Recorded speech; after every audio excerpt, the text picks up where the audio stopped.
welcome to another booktube video from me, Lauren, from Lauren and the Books. I hope you're all doing very, very well. Yes, I do have new glasses. Ding, ding, ding, ding, ding. They're very nice, aren't they? Very nice sort of colour. They're popping off my face is what I'd say. Now, we're here today to discuss my October TBR. You'll know, because I keep going on about it, that they're actually a bit filthy. I need to give these a proper wipe. You'll know that we're in the middle of decorating, so none of my books are out at the moment. I'll show you a scene of that just so you can feel sad about it. So I'm having to sort of read the things that are coming in, or books that are from the library. And as October's a bit of a sort of spooky autumnal month, I've picked a few spooky autumnal books that I was able to get my mitts on, and then one that I picked up at the library and one that I've been meaning to read for a long time. But I've also got other reading plans, so I'll mention a few of those sort of as they come in. So first of all, I'll mention I would quite like to read North and South by Elizabeth Gaskell this month, and I've got a copy of that on its way to me. If you watch my Friday reading vlogs, you'll know that I take part in these sort of Friday reading challenges. In fact, I'll get it and then I can talk you through it proper, and then you can understand what's going on. Hi. So yeah, I've got this the Ultimate Reading Challenge book that I've been doing. I've been doing this as the years gone by in my Friday reading vlogs. It's 26 reading challenges, and I've done a lot of them, but I've got 10 left. So I need to really start basically doing one every single Friday in order to get this completed. One of them is reread a classic you hated in high school. Now, I didn't hate any of the books I read in high school, but I didn't read, despite doing coursework and an exam on it, North and South by Elizabeth Gaskell. At least I don't remember finishing it. So I thought that would be a good sort of, that would fit in with that. So at some point in October, I would like to read North and South by Elizabeth Gaskell, and there's a copy of that on its way to me. And then also sort of reading things that are going on, I guess. I'm up to the 3rd edition of the Cay Chronicles now. So I've read the first one in July. I read number 2 in September just gone. I'm reading 3 in October, 4 in November, and then 5 I'm going to read in December when it's a bit Christmassy, because the 5th one is set over Christmas. I can't really tell you anything about the plot of this because it's the 3rd book in a series, but we're following the Cazalet family, and this is now in 1942, and we are now sort of in the deep, dark days of war, and we're following different members of this family. In the other books, it happens so that you get very short little snippets of events and each characters and things like that from different characters' point of view. But then in the 2nd book, you've got more sort of like bigger chapters, primarily for my favourite characters, so I've been very much enjoying that. So this one is slim compared to the 1st and 2nd, although it's still long, it is slimmer. It's just under 500 pages. The other ones have been about 500-600 pages. 600-700 pages, I think. I think one of them was like 600 and something pages. But yeah, so I'll be reading the 3rd in the series of that. And then my Patreon book club, because it's October and it's spooky dooky, the theme for October was ghosts. And the 2 books that were up for the vote was Briefly a Delicious Life and, my goodness me, I can't even remember the name of the other one. Nope, it's completely gone. But this one anyway. So this says, Blanca has been dead for centuries when she falls in love with celebrated novelist George Sand. George is unlike anyone Blanca has ever encountered in hundreds of years of haunting. A woman dressed in men's clothes, a ferocious writer and passionate lover of men and women alike. It's 1838 and George has come to the island of Mallorca with her ailing lover, Frederick Chopin. As the weather and the locals turn against this strange couple, can the love of a teenage ghost keep them from disaster? I just think that sounds really different from anything I've read before and interesting, and also like maybe it could be quite funny. I don't know if it is going to be quite funny. I also love this front cover. So yeah, ghosty reads for Patreon book club this month. If you would like to join in, this takes place on the last Sunday of the month, which I believe is the 29th of October. You could join in for this, and then the theme for next month, we haven't picked the book for next month yet, but the theme for next month is going to be one of my favourite books because November is my birthday month. So that's that. Then another book to do with the reading challenges is that one of the reading challenges is read a book in a genre you've never read before. Now there's little to no genres I've not read before, but one of the genres I've read little of is horror. So I've got this book which is called Horrorstor, a novel by Grady Hendry, and you'd be Grady Hendrix is what I should say. You would be forgiven for thinking that this is an IKEA catalogue, because it very much looks like an IKEA catalogue, and it's very much set out like an IKEA catalogue. It's even got an order form at the beginning, but it's not. It's a horror novel, and that just concept to me feels insane and like it's going to be a bit fun. I'm a bit nervous of going into horror books. I don't like being frightened, but I feel like this maybe this feels a bit like a cushion into being frightened. So yeah, I thought, how frightened can I really be of a book that looks like an IKEA catalogue? I mean, maybe really frightened, but we'll find out. So yeah, so that book will be being read for one of my Ultimate Reading Challenges as well.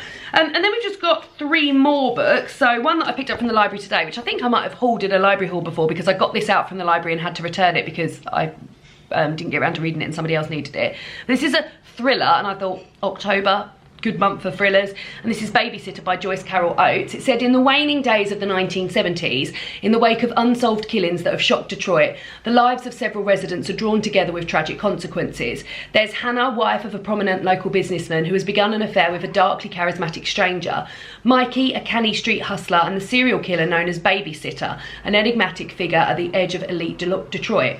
As Babysitter continues his rampage of killings, their lives intersect in startling and unexpected ways.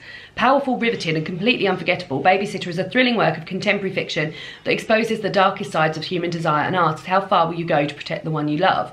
So, I've only read one book by Joyce Carol Oates before, and that was, I think it's called Labour Day, isn't it? Let's have a look. Has it got a list of her books in here? Oh my God, there's absolutely loads of them. Labour Day, I'm sure that's one I've read. It got made into a film as well.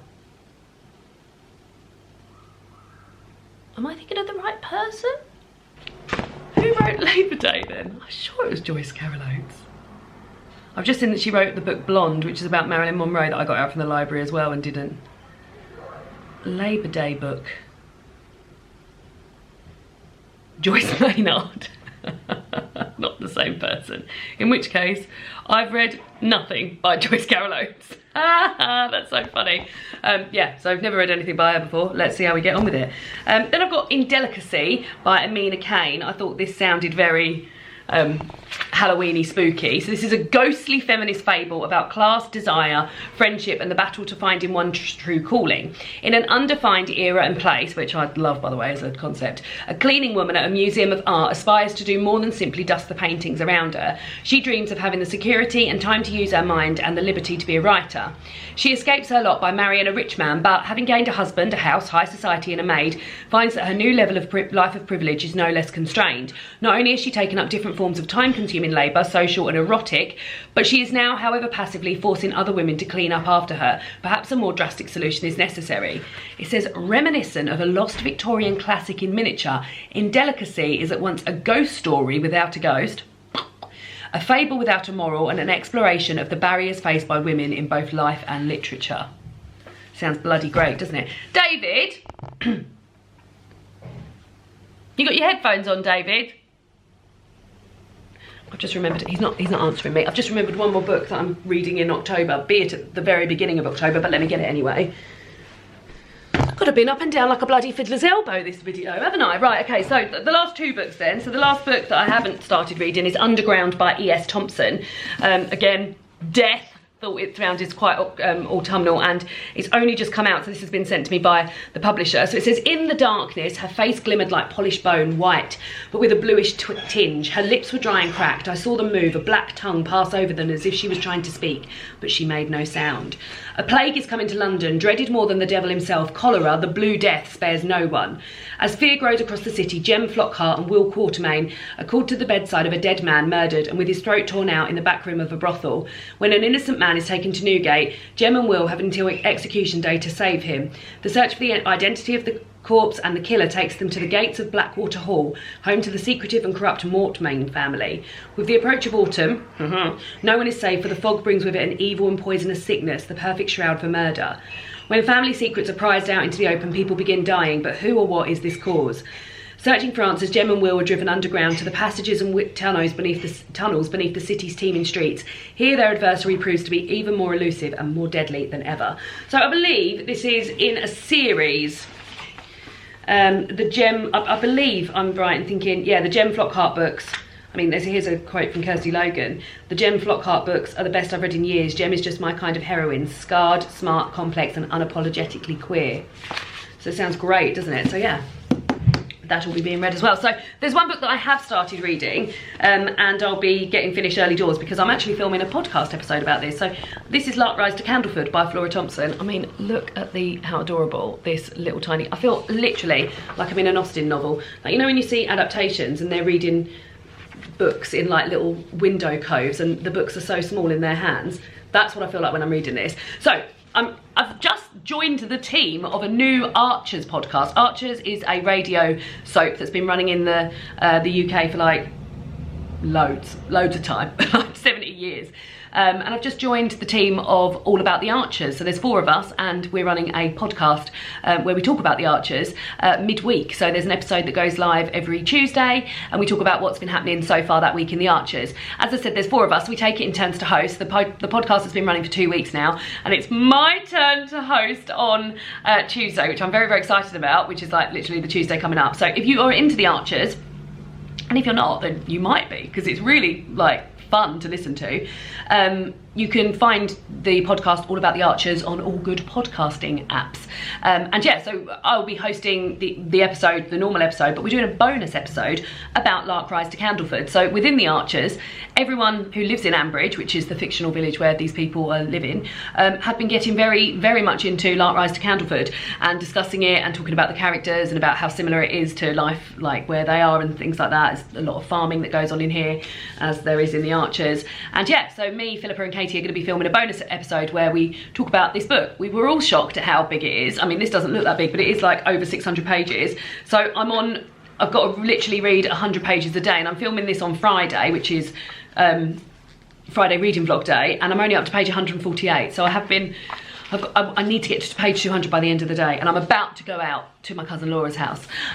So yeah, but this is also a book I will be reading. So those are the books that I will be reading I've just really hurt my finger in the month of October. I'm sure there'll be more, like as stuff comes in at the library and as potentially stuff comes in from the publishers, I will be picking up other books. But yeah, it feels like a really, really small TBR, but I think it's small and mighty, if I'm being honest. I'm quite looking forward to some different books that I wouldn't ordinarily read. So yeah, so those are the books that I'll be reading. Let me know what you've got planned for reading in October. Let me know if you're reading spooky books. Let me know if you've read any of these books, and I'll see you all again soon for another BookTube video. Goodbye!